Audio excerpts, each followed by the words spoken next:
The vast expanse of the open ocean has always been a stage for power struggles. But in the modern era, the stakes have risen to extraordinary heights.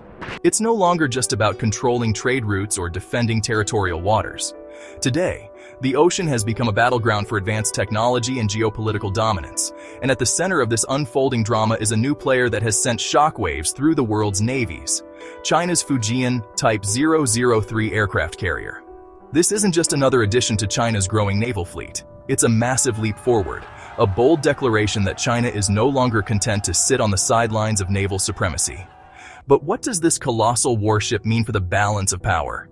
Could it truly rival the might of the United States Navy, the longtime master of the seas? To understand the implications of the Fujian's debut, we must dive into its history, technology, and the geopolitical tremors it's already causing. Imagine a shipyard bustling with activity, its towering cranes silhouetted against the Shanghai skyline. Here, at the Jiangnan shipyard, the Fujian Type 003 began to take shape in 2015, shrouded in secrecy. For years, its construction was hidden from prying eyes. It wasn't until satellite images emerged in 2018 that the world caught a glimpse of its colossal frame. Even then, few could have predicted the sheer scale of what was to come. Named after a coastal province with strategic significance due to its proximity to Taiwan, the Fujian was officially launched in June 2022 with great fanfare. Its unveiling wasn't just a milestone for China's naval ambitions, it was a statement to the world. Unlike its predecessors, the Liaoning and Shandong, which were based on older Soviet designs, the Fujian was entirely homegrown. It marked China's transition from adapting existing technology to creating its own cutting-edge systems. Stretching over 1,000 feet in length and displacing 85,000 tons, the Fujian is comparable in size to the U.S. Navy's Gerald R. Ford-class carriers. Its sleek modern design and advanced systems signal a shift in China's naval strategy, a shift from regional defense to global power projection. To understand why the Fujian is such a game-changer, you need to look at the heart of its innovation, its electromagnetic aircraft launch system, or EMALS. This technology, which replaces the older steam-powered catapults, allows the carrier to launch heavier, more advanced aircraft with larger payloads. It's the first time a Chinese carrier has adopted this system, placing the Fujian in an exclusive club alongside the U.S. Navy and France. EMALS isn't just about raw power, it's about flexibility. It enables the Fujian to handle a wide range of aircraft, from next-generation stealth fighters like the J-35 to reconnaissance planes and drones. This versatility gives China an unprecedented ability to adapt to various mission requirements, whether it's defending territorial claims in the South China Sea or projecting power far beyond its shores. Inside the ship, the innovation continues. The Fujian boasts advanced radar systems, including dual-band phased array radars, capable of tracking multiple targets over vast distances. This makes the carrier not just a launch platform, but also a sophisticated command center, capable of coordinating complex operations and responding to threats in real time. The Fujian is more than just a warship. It's a symbol. Its very name, taken from a province that faces Taiwan, underscores its strategic purpose. Taiwan has long been a flashpoint in U.S. China relations, with Beijing viewing it as a breakaway province and Washington supporting its autonomy. By positioning the Fujian so prominently, China is sending a clear message about its intentions in the region. But the Fujian's significance goes beyond Taiwan. It represents China's broader ambition to challenge the United States' dominance in the Indo-Pacific. For decades, the U.S. Navy has been the unchallenged ruler of these waters, conducting freedom of navigation operations and maintaining a presence that deters potential adversaries. With the Fujian, China is signaling that it's ready to contest that dominance.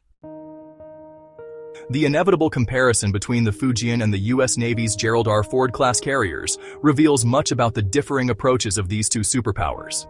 The Gerald R. Ford is a marvel of engineering, boasting nuclear propulsion that allows it to operate for over 20 years without refueling. It also features a redesigned flight deck and advanced radar systems that make it the pinnacle of American naval innovation. The Fujian, while not nuclear-powered, matches the Ford in many respects. Its EMALS system and advanced radar are on par with American technology, and its size allows it to carry a similar number of aircraft. However, the Fujian is still catching up in some areas. Its reliance on conventional propulsion limits its range compared to the Ford's virtually unlimited operational capacity. Additionally, its air wing, while formidable, lacks a proven fifth-generation stealth fighter. The J-35, though promising, is still under development and has yet to achieve the combat-proven status of the U.S. F-35C. Building a supercarrier is one thing. Mastering its use is another. The Fujian faces a steep learning curve. Training pilots to use its advanced systems, coordinating carrier strike groups, and mastering the nuances of blue water operations are monumental tasks. The U.S. Navy has spent decades honing these skills through real-world combat experience, something China's Navy still lacks.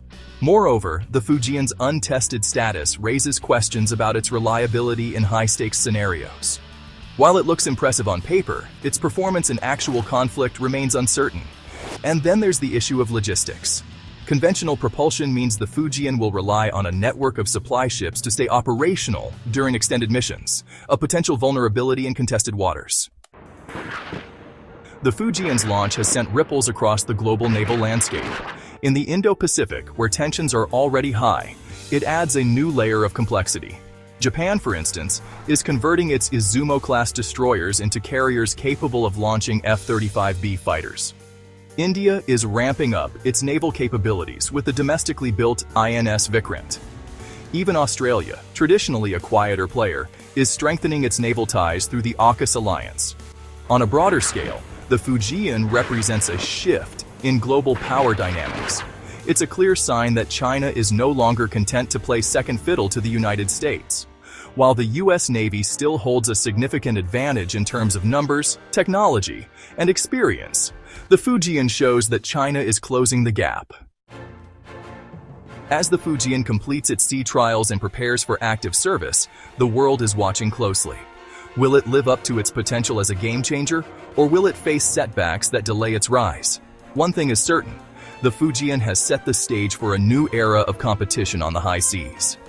This isn't just about ships or technology. It's about strategy, influence, and the shifting balance of power in a world where naval dominance is more critical than ever. The Fujian is a bold statement that China is ready to challenge the status quo.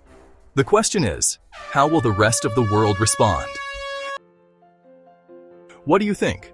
Is the Fujian a true game changer, or does the U.S. Navy's experience and technological edge keep it ahead? Share your thoughts in the comments, and let's dive into this fascinating topic together.